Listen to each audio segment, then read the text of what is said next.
তোমাৰ কথা ভাবিলেই জানা জোনাক উপচি পৰে বুকুৰ সিপাৰে এহেজাৰ গোলাপে ৰঙা ৰঙা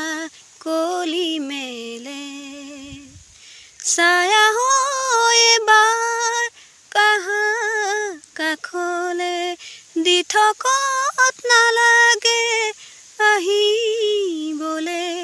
সপোনত আহা এবাৰ